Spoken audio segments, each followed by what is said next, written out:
Мұнайдар Баймолданың әңгімесі тот басқан пышақ. Бір адамның өмір сүруге деген құлшынысы кеміп, бүкіл жолы жабылып, түнердей болады. Өзін ешкімге керек еместей сезінгеннен өткен азап бар ма? Үйіндегі жылтыраған заттың бәрін сатып жіберген.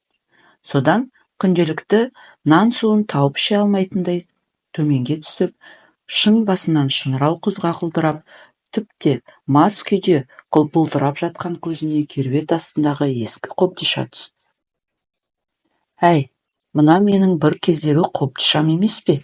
Осының ішінде не бар екен?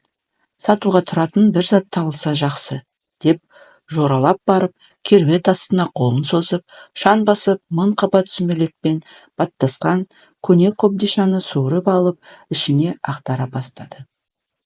Жөнді ештеңе шықпады. Қисық шеге, сабы жоқ балға, кәкір-шүкір.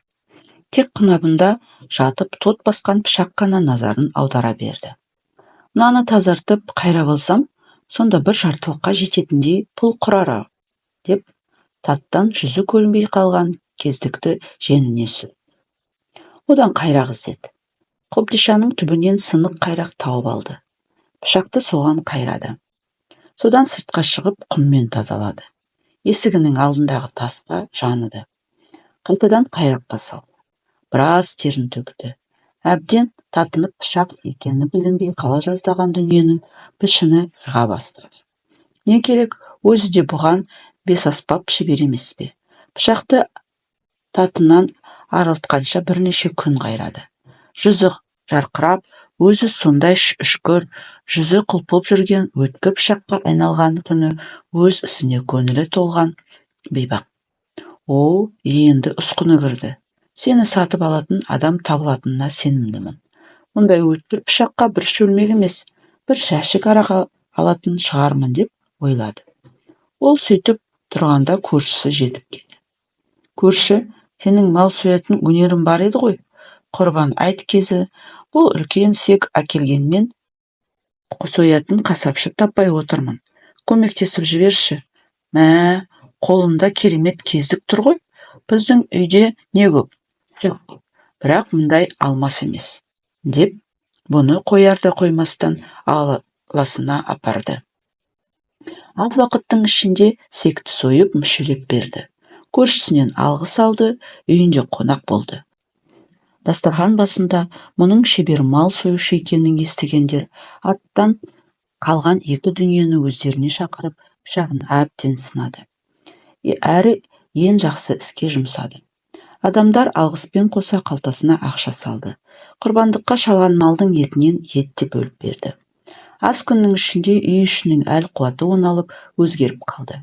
Содан бұрынғы шебер пышағын ұстап отырып ойланды.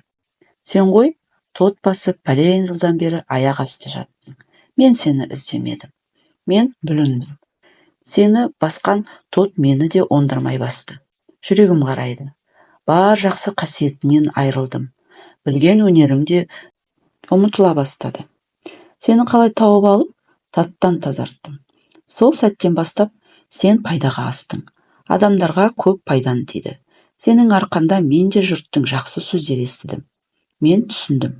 Мен де тап сен сияқты іші сыртымдағы таттан тазалануым керек екен. Деп адам дұрыс жолға қайтып оралды.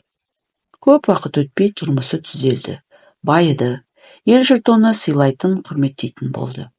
Қас шебердің қолына қайта оралған өткір пышақ осылай есін жөнге салды.